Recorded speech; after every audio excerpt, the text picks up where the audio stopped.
Do you feel like God's given you a bunch of songs, but you don't know what to do with them? Do you feel like you've got a real call on your life to write, but you're clueless about where to start? Or maybe you've got writer's block and you're wondering if you'll ever get the creative juices flowing again. Well, we've got you covered with NCS membership. NCS membership is all about community and how to grow in this calling you feel deep inside to be heard. We get it. We know that you just want to honor God with your talents and be a good steward of what He's given you.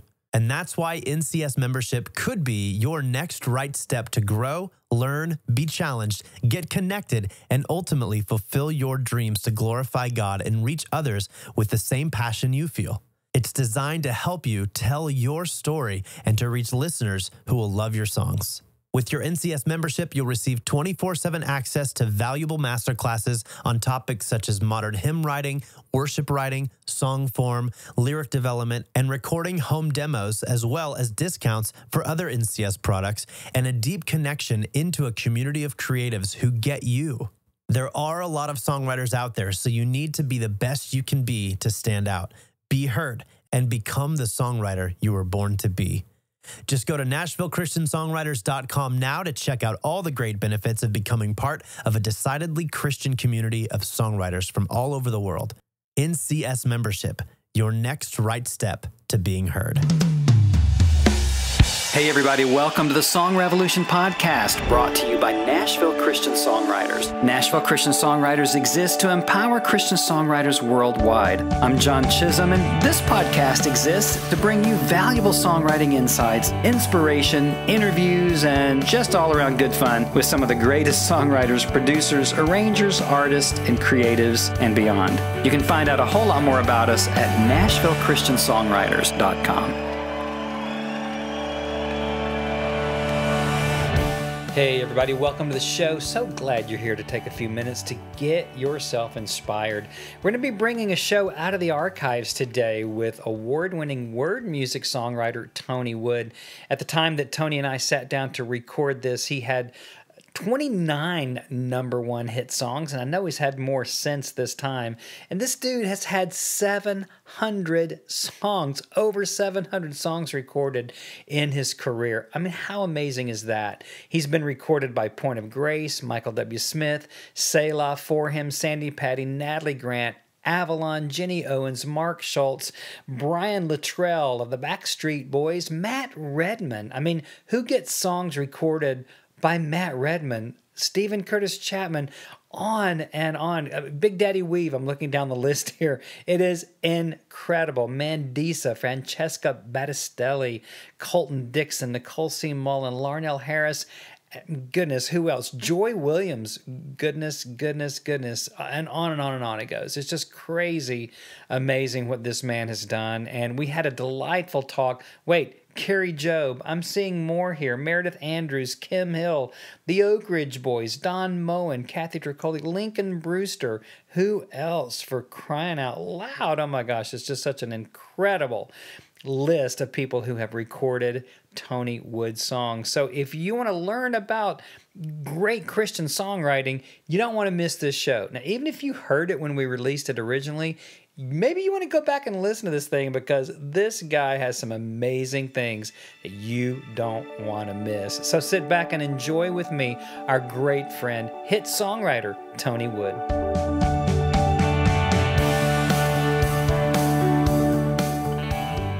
All right, well, hey everybody. The other day, I was scheduled to be with Tony Wood down on world-famous Music Row in Nashville at the Word Music Building, but I got down there and dragged my mic stands and my mics and my cables in, and wouldn't you know it, there was a jackhammer. What, I don't know, was it in the building? No, it was a half a block away, but that's the sound of Music Row these days. Yeah, and it was going da-da-da-da-da-da-da.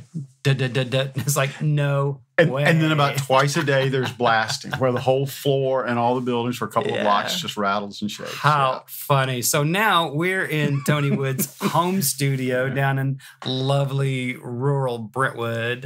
And, Tony, thanks, man. Thanks for being here Thanks, today. John. Thanks for having me today. Wow. I really enjoyed listening to a number of the podcasts. Feels like listening to some friends talk about just conversations that we have. And, absolutely. I'm such a fan of songs and songwriters and love to hear them. Well, as I said in the intro to the show today, you're just the quintessential fantasy story. And I'd like to just kind of dig in a little bit, to this, with 5 Dove Awards, 29 #1 hit songs and counting. Just some of the people that have sung Tony Wood songs are Seventh Time Down, Mandisa, Mark Harris, Phillips, Craig, and Dean. I had a little bit of a hand in helping them get started back in the day at Star Song. Johnny Diaz.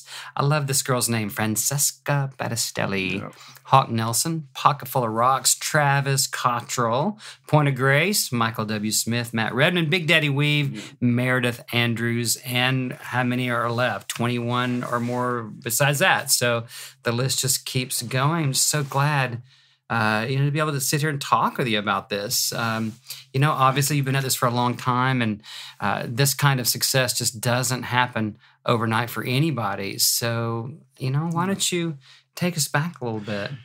Yeah. I grew up in a small town in Virginia, Chase City, Virginia, kind of a farm town. And local church there was a big part of kind of the social life for all of our friends. I think that was kind of the real music exposure, youth choir, things like that, hanging out after choir. Because if we were going to go to theme parks in the summer, you kind of had to be in the youth choir to be a part of the choir tour, to go to Carowinds or King's Dominion or something like that. Do a little fundraising, car washes. All of that, yeah. And then go sing the musical or whatever you're doing, and then go to the park for a day. So it's kind of just what we did is a way out of town in the summer, but exposed to a lot of church music. Gosh, as a kid, I loved the hymnal for some reason. Really? During I loved hymns, singing, but then sometimes during sermons, just sitting there flipping. I remember just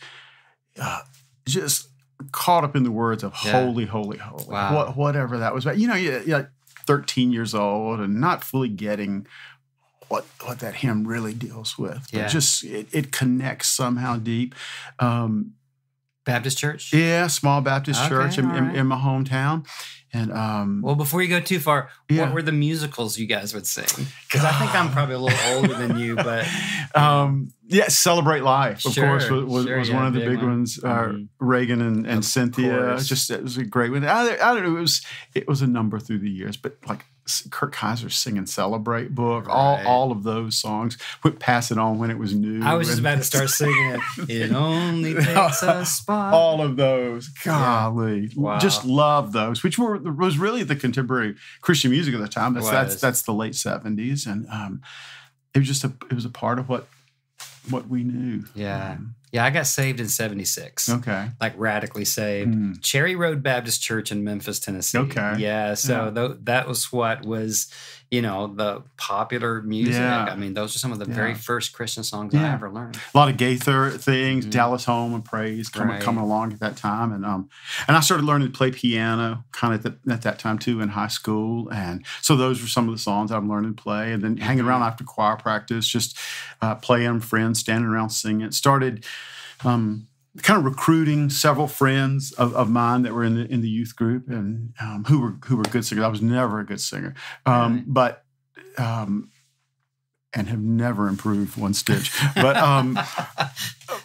playing for them, it was like, hey, you want to do something Sunday night in church? And so grateful for a church that gave us an opportunity to do that as high schoolers to play and for different people to sing. And out of that, started writing some at my church and then would go, hey, instead of doing this Kurt Kaiser song, will you learn this song of mine and sing it? And friends did, and started just kind of going around to some local churches in the county, a couple of counties around, and kind of had an hour-long program that evolved into original material. Wow. Do you remember your first song? The first song, like for everybody, was just bad love songs. You write for whoever the girlfriend at the time was. Girlfriend of the month. I don't think there's a guy who's spiritual enough to sit down and start writing Christian music. You got to get some of those out of your way. But then started really writing songs that were about what my friends in the youth group were going through. that thing that writers do. You just raid other people's lives shamelessly, and but you try to be really respectful with it. And so, I'd never embarrass them with it, but I'd maybe pull them in one night and go, "Hey, I wrote this about that thing that we talked about the other night," and then play it for them just one-on-one to make sure they were okay before we went out and played it. Because one of the songs was about a buddy in high school that wasn't a believer at the time, and it was just kind of this. This thing that I want you to know Jesus like I do, and all that. And so those were the kind of songs, and going out to churches to sing those, and and I found out early that the creative part of that was what was satisfying to me. I didn't have to stand up and sing them, but because my friends were singing them, but the message getting out was the part was like, okay, that works for me. That's very cool. And you actually just hit on one point that I stress a lot to my clients and in a lot of the blogs and all the stuff that we do at Nashville Christian Songwriters is to really be a stealth writer. When you just said it, raiding other people's lives, like really tuning into conversations, because a lot of people say, well, I don't have time to write. And it's like, you don't have time not to write. But the antenna is up at all times. There's the possibility you're going to say something in the course of this interview that's going to spark something in me. And I've done it long enough now that you're not going to be able to read it in my eyes. That I'm not going to give it away. Oh, that's it. Let me write it down. But I'm not going to do that. I get 10%. If you get a song, you might not know. That's the thing with writers are not safe people to be. But you're a Christian. You're a Christian. You owe it to me. Oh man, that's fantastic. But that's a real principle, to really listen, keep the antenna up. Yeah, because you write stuff of your life, but if you're going to write dozens of songs every year, everything can't be pulled from the fabric of your own life. We walk with God, and it's a continuing, ongoing walk and learning new things. But there's just so much in books and other people's experiences and their story to shape and to tell. Hey, my life's too dull to get too many hooks from. I kind of feel the same. So here you are, you're a kid, teenager, all the youth musicals and stuff, you start writing, start having some success, it turns into this program. Yeah, we just success, but it's just going out singing. It's about a principle that I believe. It's about being faithful where you are at any time. And it's funny because, I'll go back to my home church some, and nobody cares about whatever the latest song or record that you're on anything with, but they'll say like, "Hey, you remember that song, whatever it was from 1978? Oh, I just love that one." Do you remember that song where I told you my deepest, darkest sin, and you put it in a song? Yeah, and sang your name in the chorus. My name, exactly. I still hate you for that, Tony Wood. It's not that. Oh, that's hilarious. But you guys, so you had kind of a regional ministry going on, and then I remember reading in your bio about a pretty big decision that led you here. And all these years. Well, that was kind of, I didn't come to Nashville till after college. And so that really, I kept doing that during college, started still playing and singing with some friends and starting to, to write a lot of songs and to find that I was becoming a bit obsessive about it. It was like, I went to a small college about an hour and a half from my hometown, Averett University, and this is kind of the obsessive part, but it's like I'd get the syllabus early on and then the semester, and I'd block out how to get. I was never a great student. I was like, I'll take a C. Just give me the free time to go do what I want, and I would knock out the book reports and the term papers in like September, so that I would poorly done, so that I would kind of have October, November to sit in the practice rooms and just write, or sit in the library and just scribble into notepads. And by the time through college, and I went to seminary after that, which was kind of like just a long extended school period. But I was actually mailing some songs into Nashville at that time to publishers, which you could do then and can't anymore. Those days are long gone. Yeah. But I got letters back that kind of said, boy, this music is really bad, really, really ordinary. Do not call it. Yeah, that kind of a thing. But in it, there was. It wasn't really compliments, but they were a little more kindly disposed to the lyric than the music. And I got several letters like that, and it really taught me something because it made me look inside. And I, you know what, the part that I'm passionate about is the idea, the concept. What is the truth that we're trying to communicate here? And music was just a way to do that. And I kind of realized I could functionally write music, but not at this. Now that I walk in the room every week with guys that are just gifted, that are just wired that way, that I've just seen them pull melodies that are so far above and beyond good melodies. They're just great. And it's like, okay, that's not a part of who I am at all. So I kind of made a bet, not a bet, but a decision to stop concentrating so much on the music and just focus more on the lyric. And so even then, I'm in school and I'm going, well, maybe I can find co-writers. I mean, maybe there's somebody else. Because I remember kind of thinking, I bet somewhere else in America today, there's another guy out there in Nebraska, Arizona, who got letters who said, your music is better than your lyric. And I thought, man, if I could ever meet those people, if we could ever get together. So I just started really writing lyrics on my own without music, thinking maybe I can walk in a room and give somebody this lyric and they'll sit down and be able to sing to it. And it at that time, it really turned out to be a pretty good wager for me. It took years for that to pay off, to learn how to do it really well. But then to finally come here to town and meet guys that would go, oh, well, that sings like. Early on, our first publishing deal was signed about the same window of time that a guy named Scott Crepane did, who was a guy in Seattle who got those letters about, hey, your melodies are really good, not sure about your lyrics. And then to on a regular basis sit down with him, give him words, and he just starts playing and singing, and it's just like these sheets of typed paper that had lived in my backpack for a couple of years were suddenly coming alive right before me. That must have been amazing. Oh, loved it. So grateful. I mean, for guys like him, but a lot of guys, but just for God's faithfulness and goodness in making the connection in time, not on my timetable.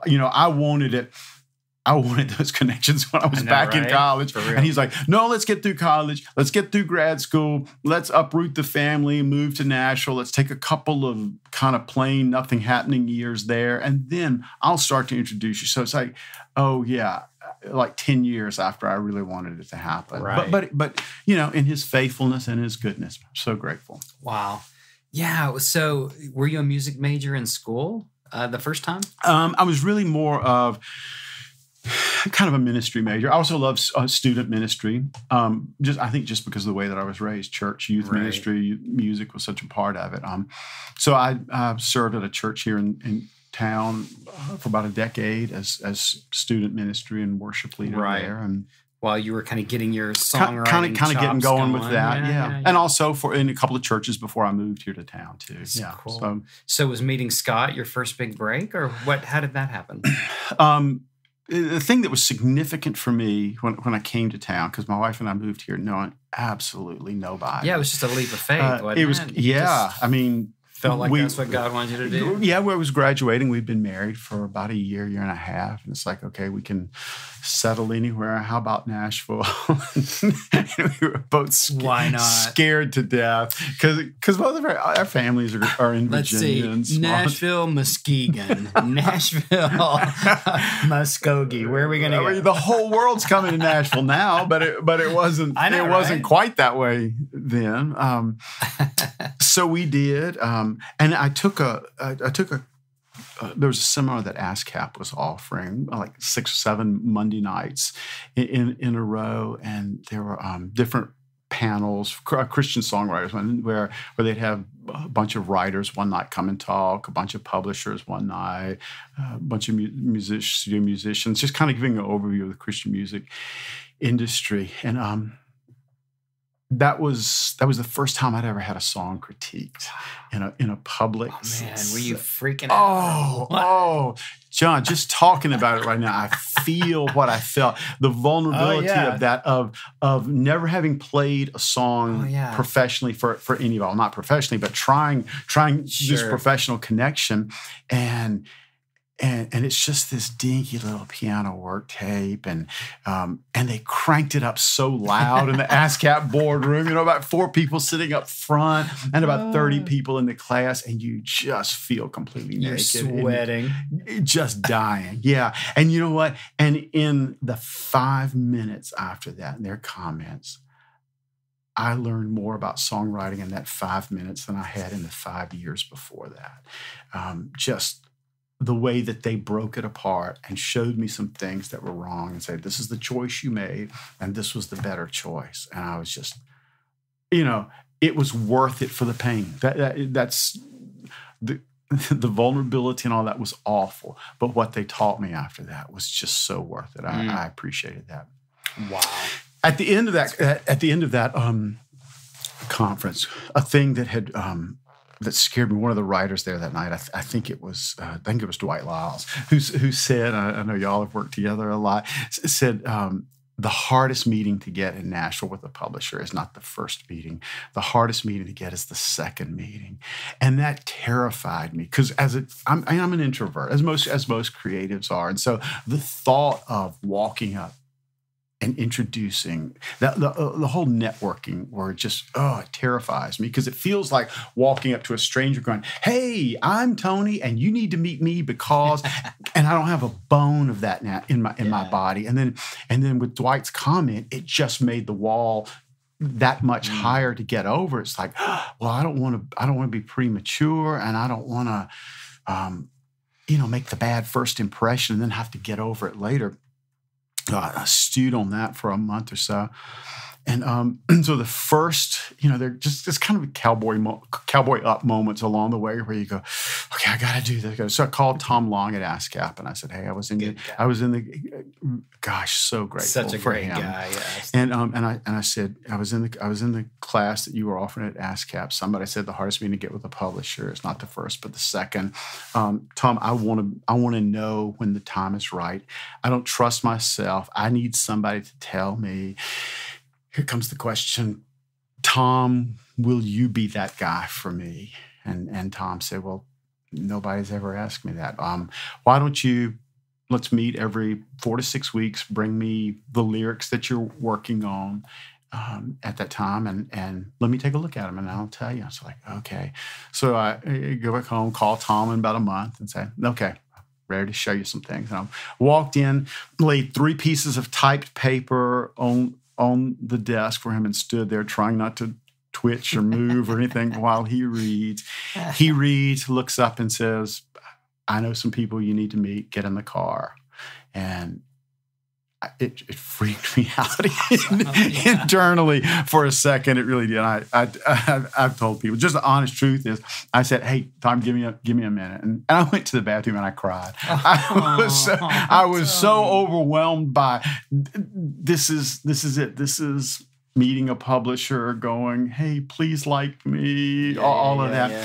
Tom took me around to 4 publishers at the time, and 3 of them kind of said, "No, thank you," and the 4th one was a guy at Lorenz Creative Services at the time, Michael Purrier, who was working with Steve Merrill and Lorenz, and Elwin Raymer. Yeah.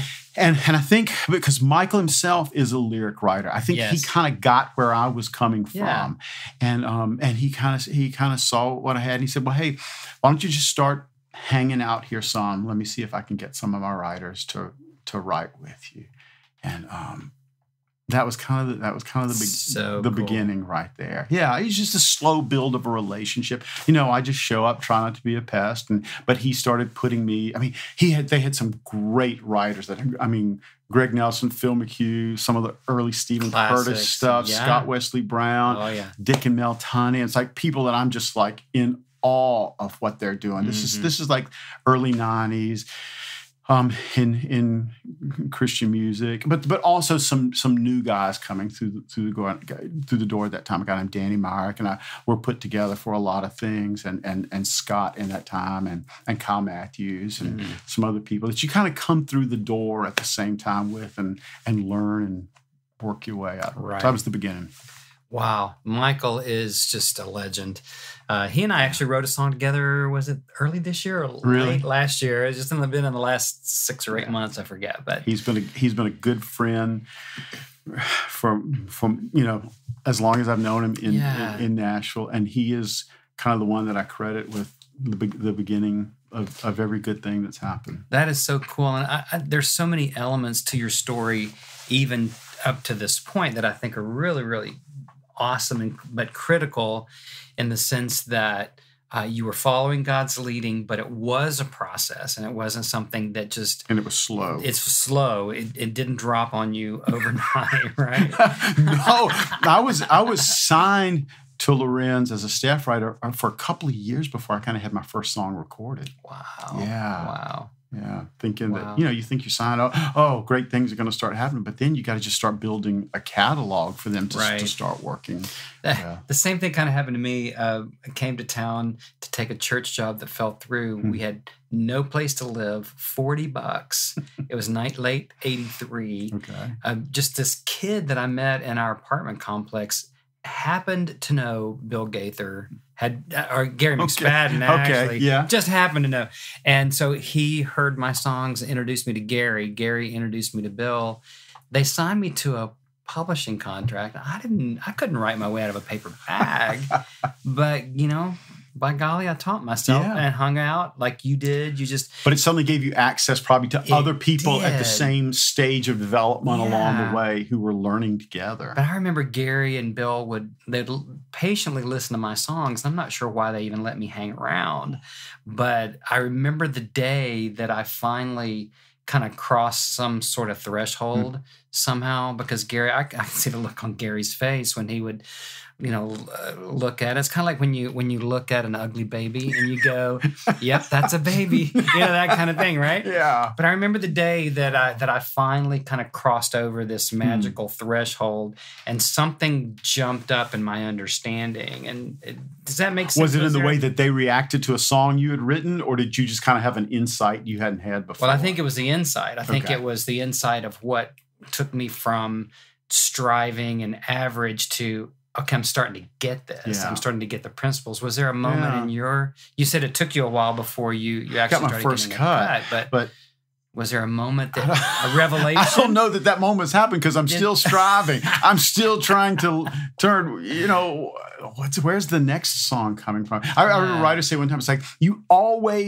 have this trust that the first one's going to happen. It's out there. It's got to happen. Once that happens, you're like, oh no, there's no guarantee of the second one. Sure, you you've never thought about that before. Yeah. So I remember listening to the first song the first time I got it recorded. I was driving back to my home in Virginia, and we stopped, ironically enough, in Danville, which is the city where my wife and I went to college. And like the song came out that day, and we stopped and picked up a cassette at whatever the Christian bookstore was along the way, and listened in the car. And it was like, well, all right.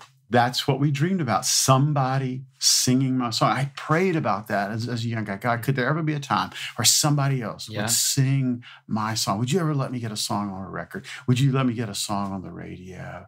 And then it happened. And there's like this, well, okay, I better get going with that. And, hopefully you're not betting the bank on one song. You have so many songs going at any time, but it's a strange moment. Yeah. Where it's like, okay, what's next? Absolutely. I think what I was really referring to was a little more of maybe that first insight of what makes, whether it's economy of words, whether usually it's the idea, right? I mean, the hook sometimes it's the big idea. Yeah, what's the fresh idea? What's the perspective? Sometimes in a lyric class, I'll say, and I believe this, all ideas have been written. every theme has been written. And there's not like a new truth that we're telling with the song. There's no new truth. All truth is revealed. Scripture's clear on that. But every window to every big idea has not been looked through. Your window onto the faithfulness of God as you have experienced it, or somebody that I read, what their window on the greatness and the majesty of God. I think that's what we're looking for, is the new windows that people have not. And it's just telling your story. How are you seeing it in the light of Scripture? But continuing to look for the big windows and the big idea. I think the big idea is, though we search for it, it is completely an unteachable part of songwriting. I don't know how to teach somebody to find the big idea. I know how to tell them places that you can look. And we've already laughed about rating conversations. And yes, it's having that antenna up. It's what you read. It's what you watch. It's at all times. And I don't know how to tell somebody that was it. You missed the big idea. Some people just kind of. Some people too are just better writers. There are some writers in this town that you just go, oh, what I would give at some point to write as well as Tom Douglas does. That guy's just a better writer than other people. He is just, his skill gift set is just more attuned, and the way that he hears life, he gets the big truths and the fresh windows to look. And there are guys like that, and you keep reaching, man. You stay hungry to keep reaching and improving that way, I think. Wow, that's rich. That's rich.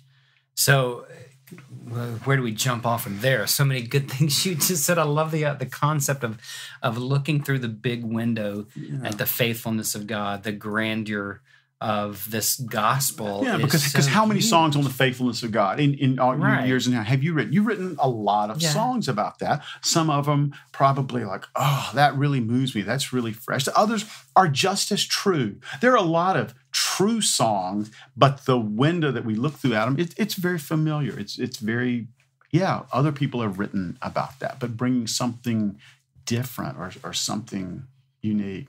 Yeah. I did last year, that Natalie Grant song, King of the World, Sam and Becca Mizell wrote that. And it Great song. Golly, first time I heard it on the radio, just moved me deeply about when did I start to think of you as less than who you are, and things like that. And when you're the king of the world, it's like that perspective. We all have wrestled with that, but that song said it in such a fresh way that it moved me deeply. I think that's what we're looking for. Those windows where you just feel it. Yeah, not a rehash. Yeah, but a new window. Yeah, yeah. So you got the first cut. And you bought the little cassette in Danville on your way back home. Yeah. So here you are. How many cuts later with 29 number one hit songs? Dove Awards, all the things we talked about. Yeah, but it's just one song at a time. It's not this big sweeping scope of things. I think it's just, and I don't think a real writer lives with eyes on those things, because it's just, what is the next song? One song at a time. Those things are fun. I mean, gosh, getting songs on record still is fun. It's fun to hear a song on the radio or anything like that. But it really, the mindset is, what is the next song? What is this next thing that I'm passionate about shaping? I remember somebody asked Vince Gill about, like, what's the song that you're most excited about? And he says, the next one. And I think that's true. I think that's the truth for real songwriters. I think if somebody shows you a song, says, oh, I want you to hear this, give a critique to this, and you look and the song's like 6 years old, I'm like, if you wrote your best song 6 years ago, I'm not as willing to wholeheartly engage the process. Exactly. But if somebody goes, hey, this is something I wrote last month, I'm like, okay, well, let's really lean in here and try to give some help, because it's the difference. I think it was Niles Borup that said, what do you like better, writing or having written? Because the people who like having written will always talk about, oh, this thing that I wrote 2 years ago, this. That's a real writer. It's just about that forward focus and trying to get to that. That's what I'm excited about. Yeah, a lot of people listening might not know who Niles Borup is, but he was one of the most influential publishers here for a long, long time. A great writer and a great publisher. Down the Via Dolorosa. With Dwight Lyles. Oh, yeah. Oh, my gosh. Great song. Great catalog. Great catalog. Yeah. So, yeah. Awesome. I didn't mean to interrupt you there, but I think that's true. It's about the forward focus. I've had clients that I've worked with that dredged up songs from 15 years ago. And I'm like, okay, first of all, I hope that you're not even the same person that you were 15 years ago, much less the same kind of writer. And one of my pet peeves is, and I'd love for this to kind of move us into maybe another section, because here you are, all these songs later, hundreds, maybe thousands of songs you've written, all these hits, and yet you're still going.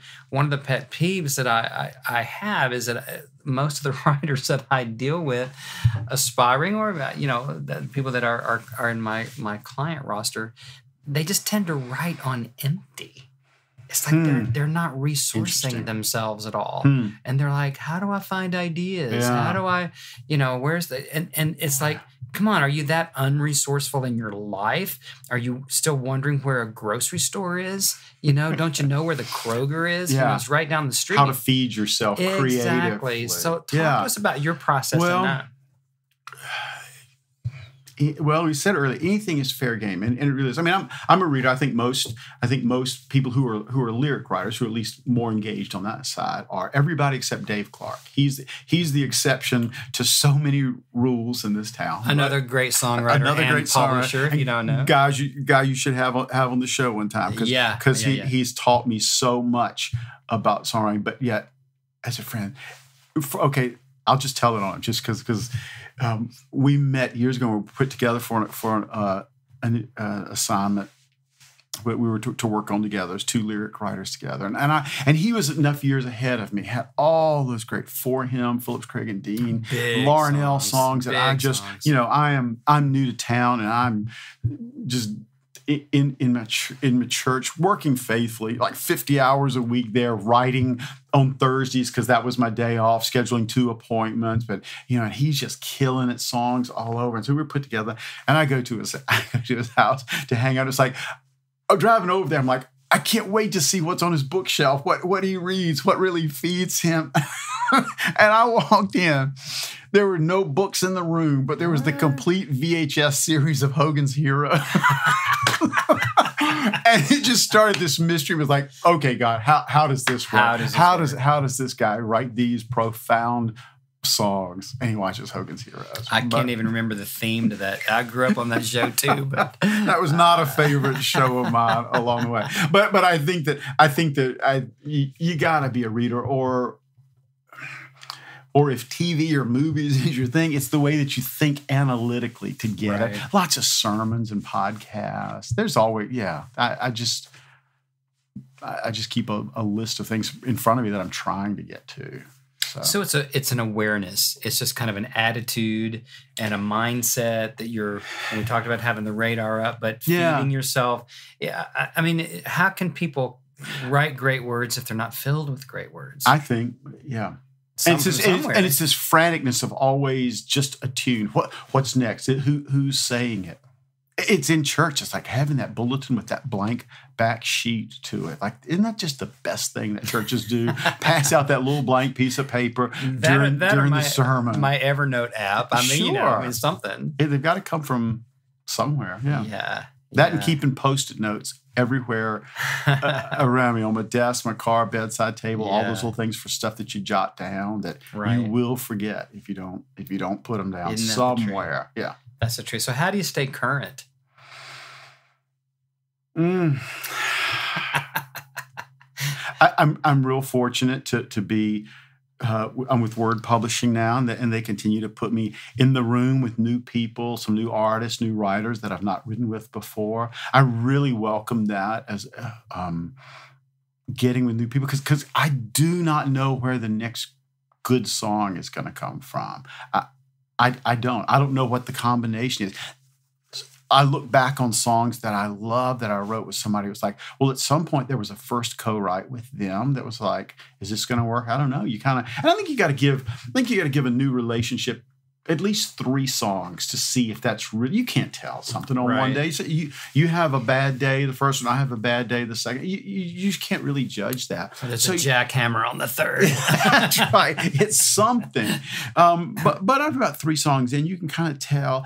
The question is to me, do I feel like they pull the good stuff from me? That's good. There are those people that just for some reason you feel like you're on in that combination and it just works. And there are people that you might write with for a season, you don't write with for a season. Some season even been a couple of years, and then there's a reason to get back together and you pick right back up. But it seems like there have always been those relationships for me that 1 song leads to 2 songs, 2 songs leads to 4 songs, 4 songs leads to 40 songs. It's just suddenly it just takes off, and the two of you just hit this really creative spurt together. So I'm always looking for who those people are.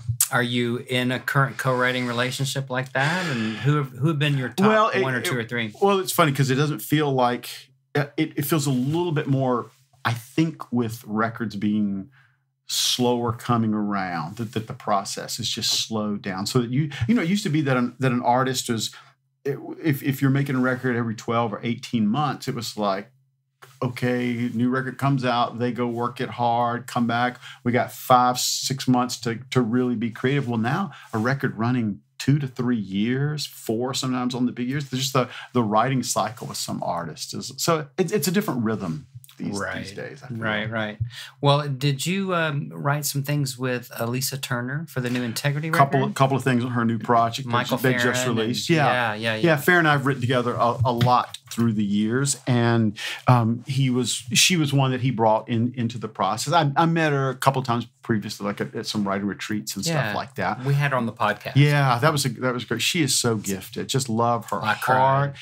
Boy, I just cried. What a story! I know, right? Yeah, a difficult, a painful story, and yet that just shows God's goodness, faithfulness, and redemption in her life, and with her just putting that out there and going, no, this is true in my life.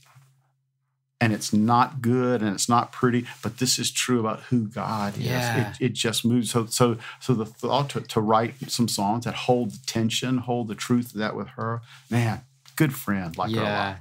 Well, I mean, when I walked in the room to do the podcast, I'd actually run into her, met her the first time. I think she was there to write with you at Word. Okay. And I was over there for something and wound up just kind of saying hi to her. But then when I met her down at the Integrity offices and walked in, it was like she had known me for years, hugged me. I'm like, oh, okay, this girl's friendly. I think I like her.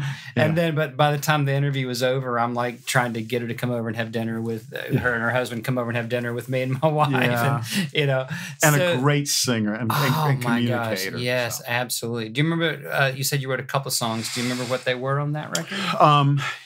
Yes. One's called More Than Gonna Make It, and one called Psalm 13. Yeah. The EP just came out. So. Right. Yeah. Excellent. Integrity music worship artist. Yeah. Very cool. Well, let's talk a little bit. I think we've covered some great ground already. Spiritual disciplines, we've talked about how reading and all of that kind of folds in. I encounter a lot of writers who feel like they should only read the Bible, and that's the primary book. And I get it, the Bible, that's the book for me. That's the basis, but, and that's what you run everything through. That's the most important. But boy, there's so much other great stuff out there. But commentaries have been really helpful for me through the years, just to know. I mean, I get what I get when I read the Bible, but boy, there are people who understand the original languages, who read at a deeper level, and then offer us their insights, whether it's a commentary or a great pastor, great Bible expositor. That's always meant a lot. I think it's going back and like at Lifeway stores, the really current stuff's up front and the really old stuff is buried in the back, the kind of the classics.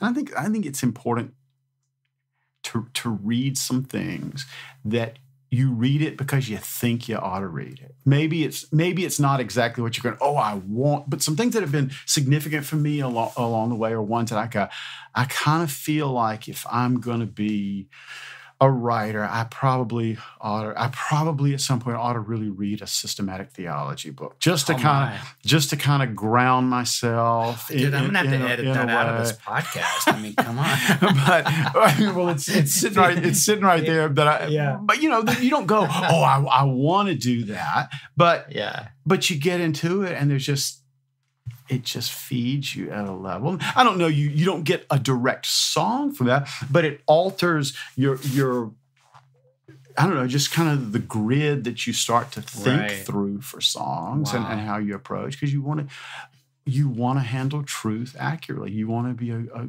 faithful with the word. Well, I think I have almost every volume that N.T. Wright has ever written, but I've only read a fraction. of it.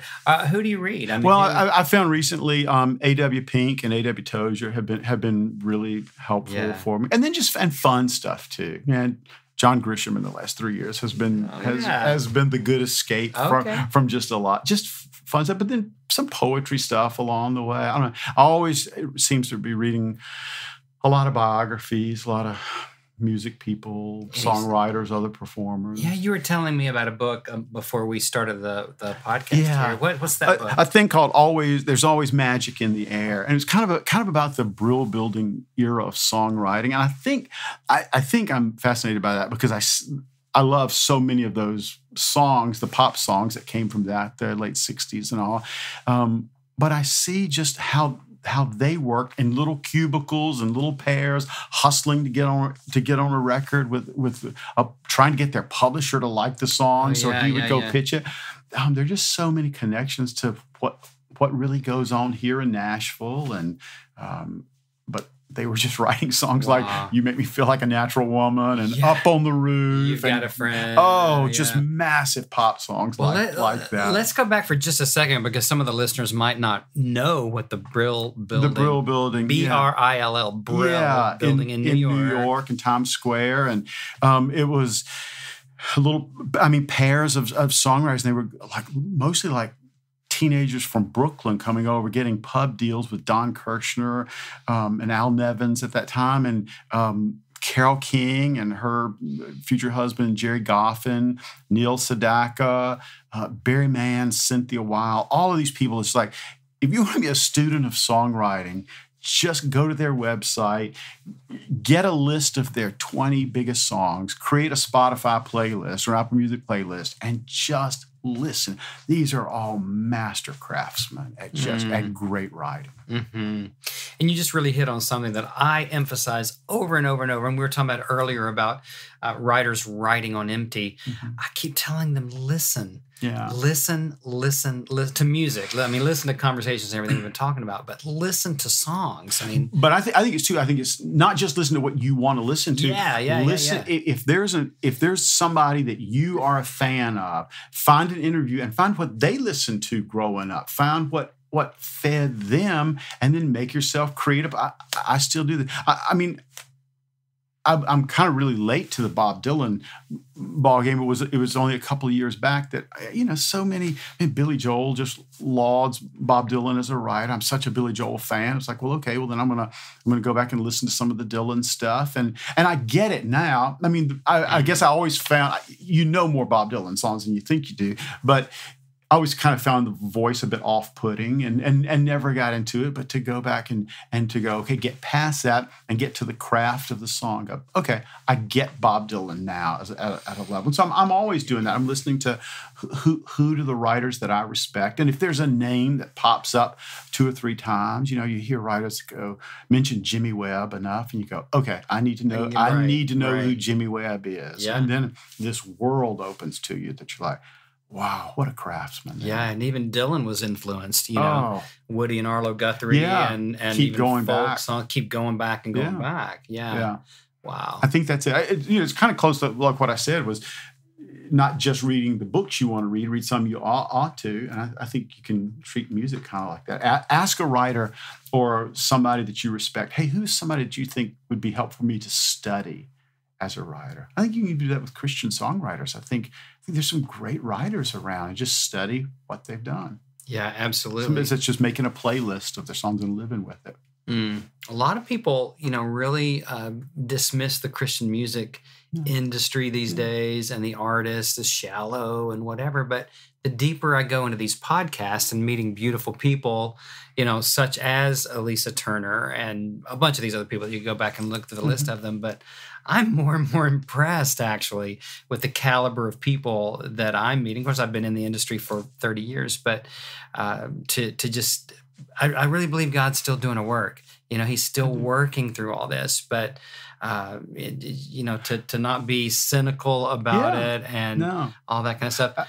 I'm not that guy because I know what God has done with Christian music in my life. I know the songs that have fed me, the ones that at a low point of life. I remember sitting on church staff and just some really disappointing, tough things happen. Go back, shut the door, flipped on the radio, and For Him song, Where There Is Faith, came on. And I just cried like a baby because that it was saying what I was feeling that time. And those songs are like lifelines. It's this life ring that somebody throws out there and it connects. The right song at the right moment, somebody can change a life powerfully. Absolutely. I know because it's me, and I'm a fan of people who have done that for me, and to continue to hear songs like I mentioned with the Natalie's King of the World. It's like, oh, what that meant to me to be able to say that. Because I think that's what we're doing with great songs is we're giving people the words to say things that they already feel and think, but they just can't quite name it as well. And I think that's a good thing to do. Mm-hmm. And I want to do it. The thought of still creating those things that we can throw out there for whatever the reason is. It could be a worship song that turns somebody's eyes to sing, to bless God for something that they've never blessed Him for before, or something that just gives them a little bit of hope to hang on. You mentioned Elisa's song, More Than Gonna Make It, where I hope for some people going through some tough things to say, more than gonna make it. It's that, no, I will fight. I will press on and find a way to overcome. That's awesome. Yeah. That's awesome. We were talking a minute ago about spiritual disciplines and about reading things other than the Bible. Yeah. And one of the perennial themes, I've had people get really, really angry. I'm going to bring up something controversial. All right. I'm not a controversial guy. Yeah, sure. We're going to drag you into some controversy here, but it's like people seem to expect God to drop all this on them. If they read the Bible enough, if they pray enough, maybe if they tithe or go to church enough, that they're going to just be walking through the park and God's going to drop these completed songs on them, and then they don't really have to learn anything about the craft. Can you kind of address that so I'm not hanging out here all by myself? Yeah, it's funny because you always encounter particularly new writers who will say, God gave me this. And the best response, I maybe Randy Cox said this a couple weeks ago on your podcast, I'm not sure, but I heard Reggie Ham one time say, well, his response to it was, well, I've heard God write better. And it's that. Writing is hard work. To do it with excellence. I mean, writing is easy on one hand. Writing with excellence, any type of writing with excellence, is hard work. There's so many different angles and craft things. I think it's tough because a lot of times you'll hear songwriters in interviews, really successful ones, go, well, this song came to me in about 30 minutes. And here's what I know in those situations, because I remember I would hear some of those as a young writer and go, well, that's what you want to do. You want to get to the point where you're writing fast. And well, writing fast is nothing. You can write bad songs fast. It's about writing with excellence and the pursuit of excellence, not the pursuit of speed. But I do know that sometimes great craftsmen, because of the 20 years that are behind them of shaping and working, do get songs that come quickly. I've experienced that some in the last year. Some songs that I like a lot have come kind of quickly. I think it is easier to write a big idea quickly when it's just it hits you so fresh, so powerful, so emotional that you know what to do with it. You just start writing. And then there are others. There are days where you're just like, this is an okay idea, and I'm pushing and I'm working, and that's valid too. That's not a bad thing. There are songs that just kind of come line by line that you just keep at it. And sometimes you set it aside, you come back to it for 3 days later, and you get a couple more lines, but you keep it moving along the way. So the goal is just excellence. I remember my first big hit was with Larnell Harris, and it was "A Mighty Fortress Is Our God." I knew that record. Bill George, the late Bill George, wonderful guy. He had written the entire melody, chord structure, everything, note for note. So you had to hit each one of those little melodic notes with the right lyric, falling on the right cadence. Totally. Just right. That's tough. 100%. I had to follow the inflection of his melody. That's hard. And he already had the title. Okay. He handed me this. Well, that's kind of like a gift, though. It was a total gift, but I was just a kid. I was still just trying to figure it out, right? Yeah. And so talking about writing fast or slow, I know that I worked on that song for hours every day for about 8 weeks. Yeah. That was about an 8-week process. I was sweating every syllable because I was trying to match the prosody, the way he had written it. And it was... It's like doing a puzzle at some points. Yeah. But I learned so much in that, and it became the foundation, the things I learned through that process, digging deep for every single word and having to, because you could have taken Mighty Fortress and you could have gone a lot of directions with it. And, and then I had the whole roller coaster of it was pitched for Sandy Patty. She was going to do it. Then she dropped it. Greg Nelson loved the song. And those of you listening who might not know who Greg Nelson is, he was like the rock star, all-time inspirational producer, just so key in this whole industry, and really helped set the foundation for a lot of even fingerprints as a writer and as a producer. Absolutely. Are on hundreds of great working songs. with great artists. But so he loved the song, and it was going to be on Sandy. Didn't happen. And then the Gaither Vocal Band actually recorded it. And you have to remember, this is like my first cut, right? Yeah. Okay. Was that? And so, or very, very early on. And so the Gaither Vocal Band cut it. I was just thrilled. I thought I had arrived. And then they dropped it from the record. Did you ever get to hear that cut? No, I never heard it. I just shed the tears over it. But then you heard the Larnell cut and you went, okay, that's where it was meant to be. And then Greg produced it on Larnell. And that was a big cut. It was big. And he sings it to this day, so it's kind of like... then your second cut. Was your second cut as good as that? Because that's tough. When your first one is that massive, that was a gigantic production too. And Larnell, a world-class singer right there so too. Crazy. So sometimes I've seen writers that the first one is that big. Like if your first cut is a Chris Tomlin cut, it's like the second one is not going to be quite that. Exactly. It's tough. Sometimes I think it can be really difficult for somebody if their first one is that good, as opposed to working where you just kept slugging on and this is good, and then you have these spikes along the way. I don't remember if it was my first, but it was way early in there. But it was a long time before I felt like we ever reached that again. Well, talk a little bit about your songwriting process, because you mentioned a moment ago sometimes when just those fully grown hooks hit your head, or ideas, and then it kind of writes themselves. The song writes itself. And then you talked about, you're kind of pushing sometimes, but is there a certain process that you have as you think of ideas and refine them, and then you get with a... I think it's different some during the years, because I started off just taking a whole lyric into verses, but that really worked at a time in this town when it was a lot more artists that were looking for outside songs. So you would get with a writer and write whatever's the best song. Is 2 writers in a room, you can write that day, and then a publisher go and pitch it. That's not as much what goes on in this town. I'm so grateful to have had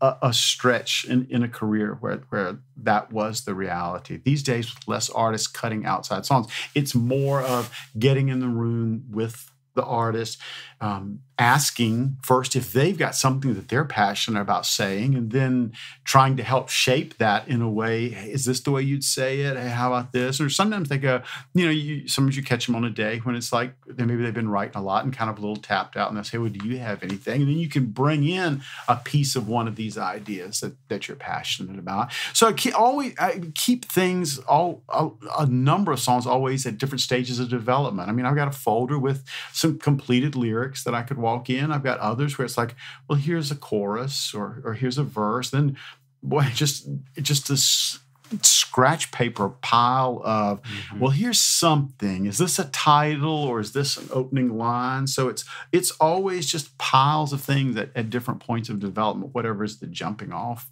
point. And it's different every day, where whoever you're in the room with, where they want to start off. But the consistent piece for me is I've got to know, what is the big idea? What is the one truth that this song is trying to communicate? That because and sometimes I've called that the North Star. I've heard, I think Stephen Sondheim referred to it as that. He said you need to write in the top left-hand column of your page one sentence about what this song is about, and that sentence dictate. And you don't get two sentences, because then you're adding stuff to it. One sentence, and every line in this song has to reinforce what that one idea is about. Because it's a journey. Every song's a journey. We're starting here, and if it's a great song, it's a great ride. I've compared them to roller coaster songs. Everybody's got their favorite roller coaster in America. Oh, which is the best one? And there's that thing where you take off, the first climb. That's great. Oh, look at the view. Boom, that first fall. Maybe like that first chorus. Like, oh, I just love that. Then there, maybe it's a dip, maybe it's a climb, a spin, something like that. But then the great ones are like have like what the bridge would do. Save something great for the end. And so you try to make the whole song say that one thing and make it satisfying. And the songs that just, there's like this weird verse or the bridge that was like, that bridge didn't really do anything. Right. You ran out of gas, and you just kind of said, hallelujah, hallelujah, bless the Lord, and then go back and repeat the bridge, because you can repeat the chorus again because you're out. You didn't outline the idea. I know for a long time there was I hit a period years ago where it felt like I had a lot of verse and choruses going, and I couldn't write a second verse. I had finished a lot of songs before, but I was just suddenly like unable to write a second verse for anything, and just had all these half songs, and was really frustrated. And I don't know if it was a magazine article with an interview with a writer, or who it was. Oh, I wish I could remember. But he talked about the plotting and the pacing of a song, kind of outlining, kind of going back to junior high English class, where the teacher makes you write the outline first of the paper.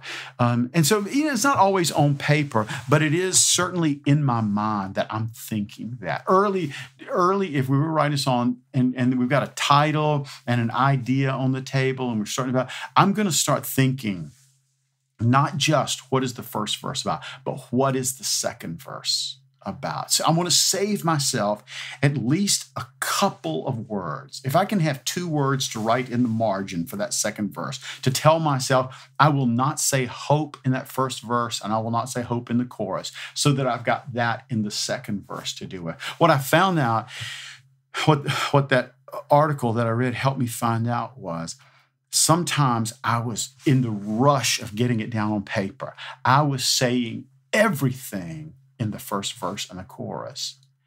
And I had really put too much in the first verse. I just needed to, maybe that third line in the first verse was really what the whole second verse needed to be built about. I needed to pace it, kind of outline it better. So. Excellent. That's excellent. Such depth, such richness through this whole discussion so far, Tony. Let me ask you a question as we sort of begin to bring it in for a landing. If you were to be known for one song, 29 number one hits, more on the way. How many songs do you think you've even written? 1,000, 2,000? Yeah. A couple thousand anyway. Yeah. So if you could be known for one song, whether it's ever been recorded or not, what would that be? John, that's just the toughest thing. I would want to think I hadn't written it yet. The songs that mean the most that I have written are the ones that all have a connection to my family somehow. I don't know. I wish I could. There are songs along the way that you go, okay, this is a big piece of the fabric of my heart. Find Your Wings, that I wrote with Mark Harris, was a prayer for my kids. Okay, that's me just so grateful to get to say. If I was going to say it as an artist, this is how I would say it and put it out. Point of Grace recorded a song called God Forbid years ago on Life, Love, and Other Mysteries that is just really a part of the fabric of me. There's a song, Jesus Only Jesus, that I wrote and that was just kind of written out of a quiet time of just personal worship. It's a beautiful song. So, that's a great, great song. Those are ones that mean a lot to me. Right. But there are others. Right. Wow.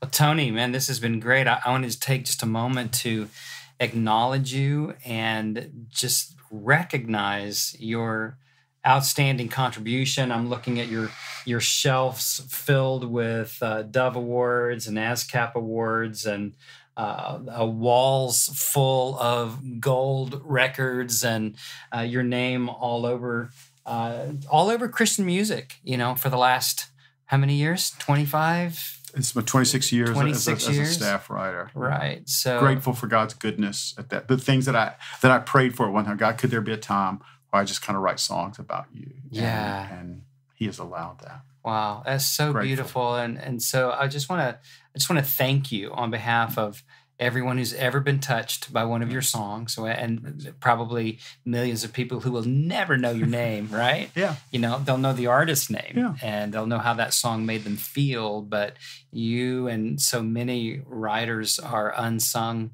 heroes, it's kind of a fun part of it too. Is you get you don't have to go out on weekends. Well, as an introvert, you can appreciate that. That's right. That is. I don't have to stand on stage or anywhere. Right. And sweat it out. I'll take the trade off. There you go. But I do want to thank you on behalf of the world that has loved and appreciated your songs, and acknowledge the contribution and all of the behind the scenes, all of the little writing rooms, and everything that you've gone through to bring these windows into the character and nature and attributes of God for so many of us.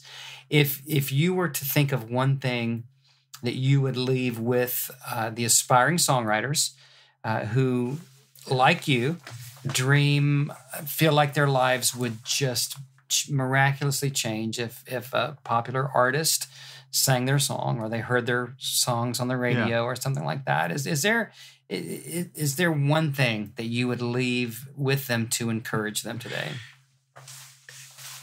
It would have to be the thing that's been on my heart a lot recently. And it goes back to the passage where he's one day to hear him say, "Well done, good and faithful servant." He is not going to say, "Well done, good and successful servant." He's going to say faithful. And so I'm aware in this season more than any others about it's easy to want to chase success. And we are not called to chase success. We are not called to be successful. And it's easy to get distracted. And in the midst of that, golly, that ugly thing standing over in the shadows the whole time about that is comparison, where you see what the good things that are happening for other people, and you start to think, well, God's not being that good to me, and gosh, how disrespectful and how wrong, because He is writing your story perfectly. He is writing my story perfectly. He has never written my story according to my timetable. It is always slow, and yet I look back and I always call Him faithful. It's always perfect what He's doing. And yet in the moment, I sit in that tension of, oh God, I'm dying here. You're gonna show up, and but I do believe it. I still wrestle with feeling that, and I don't want to compare what's going with me to anybody else, because either way, that is such a losing game. If you compare and come up on the short side, it's just like jealousy is standing right there, and that's just vulgar and vile. And maybe even worse is if you compare the good things that have happened to you and feel better about yourself than other people. It's like, well, that pride is just as ugly as anything. I don't want to do that, but I'm aware of the struggle. I think being aware of that is such a significant part of that. And being and waking up. Well, Ecclesiastes says, whatever your hand finds to do it with all your might. And so, whether that is writing a song for a church kids choir, do it with excellence. Because any writer with any success I've seen, God has elevated a platform that they were already faithful in the little things, and then He just kept giving them a little bit more. I just don't know people that just suddenly jumped off on a grand platform. It's always a long journey of faithfulness in the small things, and then some nicer, larger opportunities come on that. So it's faithful. That's the goal. That's what I'm going to wake up tomorrow and go, okay, let's try to be faithful with whatever the opportunities. Some days it's a great, exciting thing. Some days it's something that you go, well, that's not quite as exciting as some other things. But I want to be as excellent in stewarding that as with everything. Wow, Tony Wood, man, this has been really rich for me. I'm really encouraged, and man, thank you so much for being here today. And I really do have one final question. Okay. All right. Now, during the course of our conversation here over the last however many minutes we've been talking, I have gotten 7 hooks out of what we said. And so look me in the eye and tell me, how many did you get? I didn't, because I'm so on the spot with having to talk. I didn't. Oh, I love it, man. Well, I got 7, and if I decide to, I might give you a little credit along the way. I guess you're not obligated, since I drew a hard line early on. You totally did. But I'm curious to know what you got. Oh yeah. All right. Well, Tony Wood, thanks for being on the Song Revolution podcast, and we wish you the best. And thank you for all you've done. We'll see you guys next time on the Song Revolution podcast. You guys, I'm inviting you. Get out there. Let's start a song revolution. Thanks for being here today for the Song Revolution podcast from Nashville Christian Songwriters. We exist to empower you and to bring you some of the greatest inspiration, insights, and important people from the Christian music world to help you write your best and to be heard as the songwriter that you were born to be. Be sure to like us on Facebook, follow us over on Twitter and Instagram, and connect with us through our Facebook group called Successful Christian Songwriters. Until next time, I'm John Chisholm calling you to a song revolution.